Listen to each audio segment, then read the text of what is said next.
Kitab Suci Tao Te Ching dan Pembabarannya, Bab 4.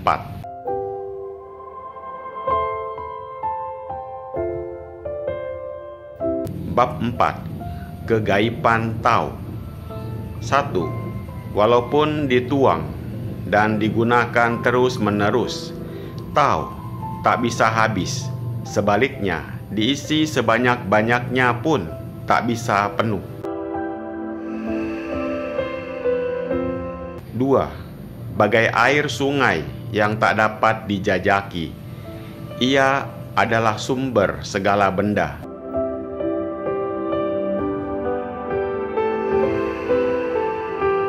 3. Menumpulkan ketajaman dan mengusaikan kekalutan. 4. Membuat kesederhanaan segala kegemilangan menjadi serupa debu. 5.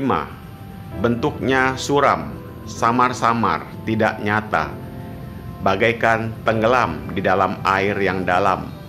Akan tetapi, di dalamnya nyata ada intisari dari suatu hukum yang amat sempurna.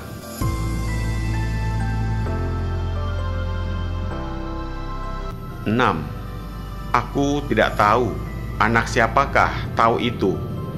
Rupanya ia sudah ada lebih dahulu.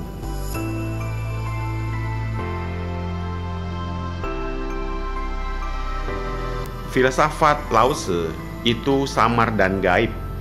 Maka untuk menangkap arti sejati Tao sangat sulit. Kitab Tao Te Ching ditulis dengan kata-kata yang singkat sekali, hingga sulit untuk memberikan artinya secara tepat.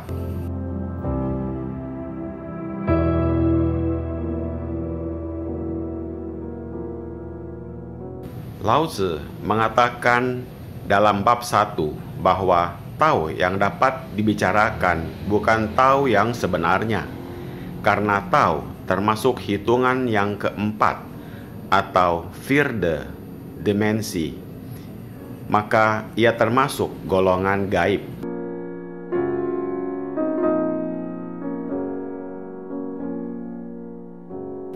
Di dunia hanya dikenal 3 hitungan, yaitu lebar, panjang, dan tinggi.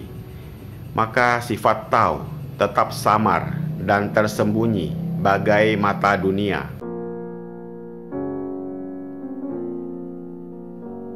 Ini sungguh gaib. Benda apakah sesungguhnya Tao itu? Dipakai dan dihitung tidak bisa habis, sedangkan diisi tak bisa penuh.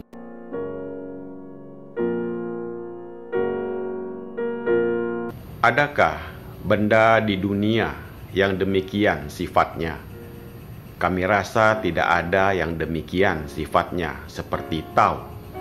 Semua benda di dunia bisa habis jika dipakai terus-menerus. Tetapi sifat Tao justru sangat gaib. Luasnya tak ada batasnya, dalamnya tak dapat dijajaki. Sifat apakah dalam diri kita yang mirip dengan Tao?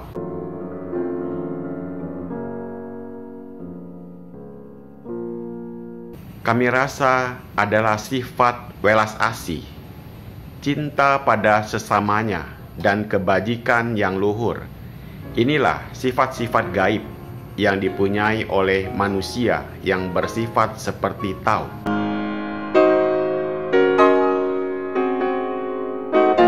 Rasa belas kasihan, meskipun dipergunakan sebanyak-banyaknya, semakin dipergunakan, rasa kebajikan itu semakin hidup subur dalam sanubari kita.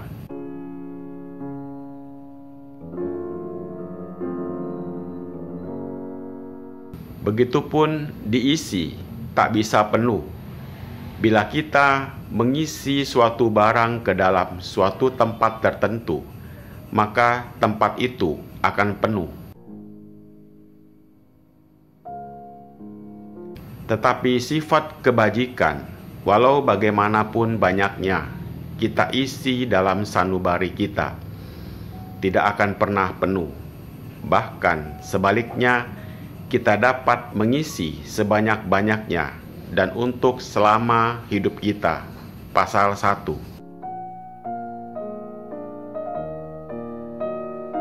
Inilah suatu kenyataan yang menunjukkan bahwa luas tahu tak ada batasnya dan dalamnya tak dapat diukur.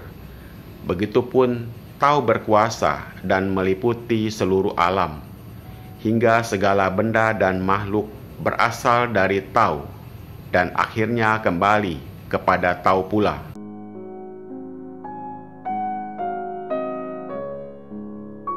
Pada zaman teknologi modern ini, adanya kemajuan ilmu pengetahuan, segalanya dapat dijajaki.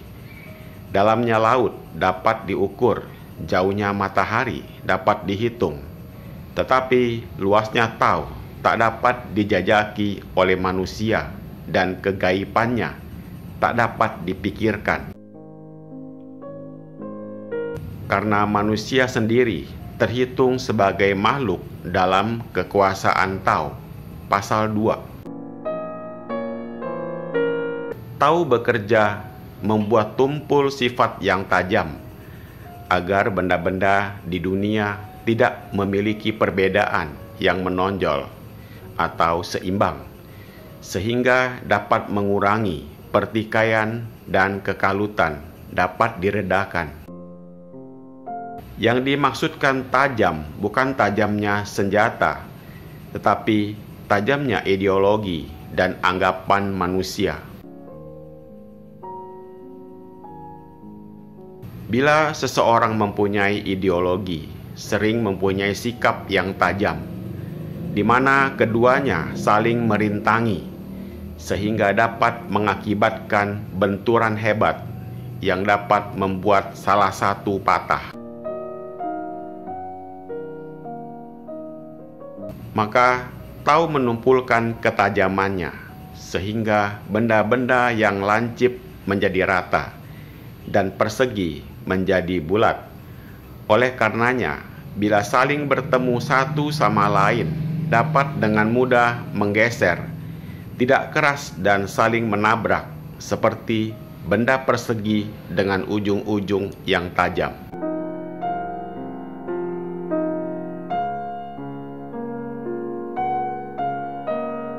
Begitupun dengan ideologi, anggapan atau kepercayaan seseorang. Bagi mereka yang mengenal tahu, selalu berlaku tidak keras dan tidak memaksakan pendapat dan pikirannya.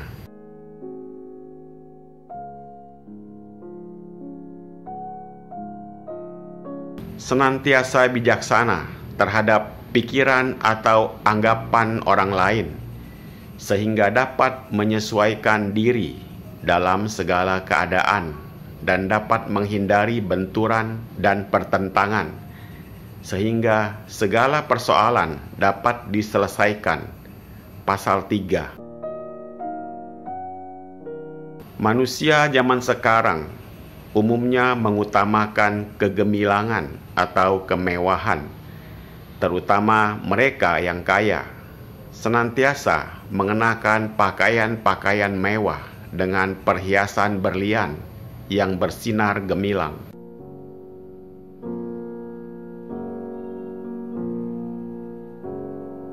Tanpa merasa bahwa perbuatan demikian dapat menimbulkan macam-macam bencana. Misalnya tetangganya yang semula hidup rukun, setelah istri tetangganya itu melihat perhiasan yang dikenakannya, menjadi tertarik.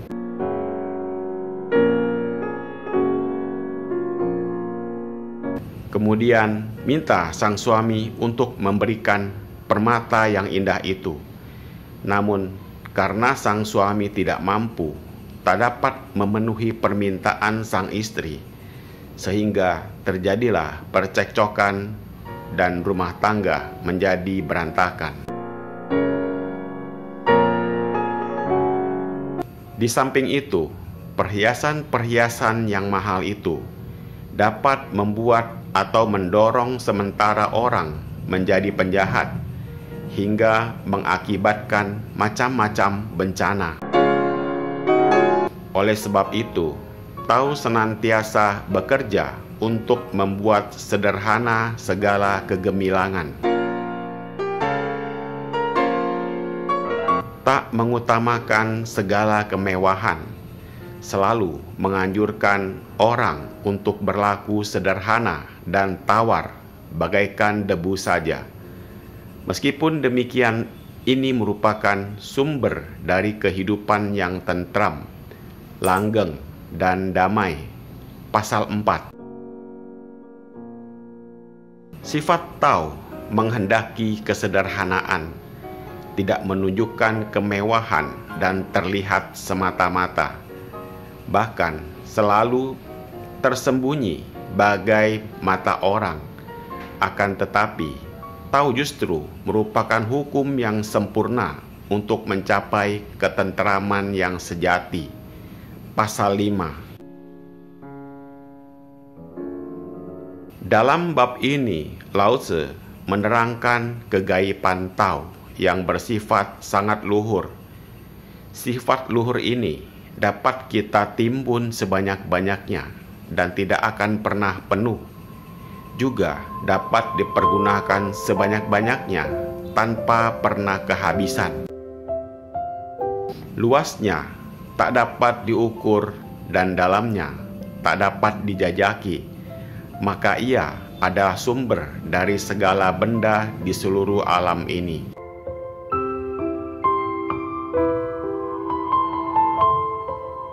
Membuat tumpul segala ketajaman dan meredakan segala kekacauan.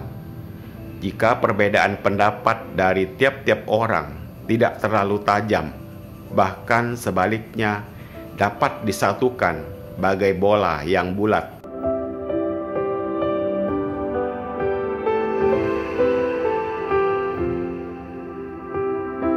Hingga bila berbenturan satu sama lain, dapat saling menggeser dengan leluasa. Segala pertengkaran dan segala kekacauan dapat dikurangi. Juga segala kegemilangan di dunia ini dibuat sederhana, sesuai dengan situasi, sehingga dapat mengurangi segala sifat senang dan keinginan pada barang-barang yang mewah, yang pada umumnya menimbulkan nafsu serakah.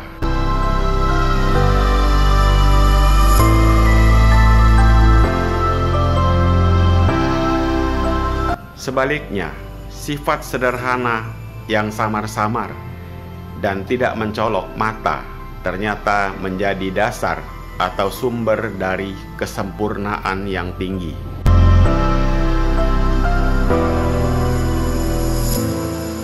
Sehingga dengan perasaan kagum, Lao Tzu berkata, "Sungguh aku tidak mengetahui anak siapakah Tao itu. Rupanya ia sudah ada lebih dahulu." Pasal 6. Semoga bermanfaat. Terima kasih.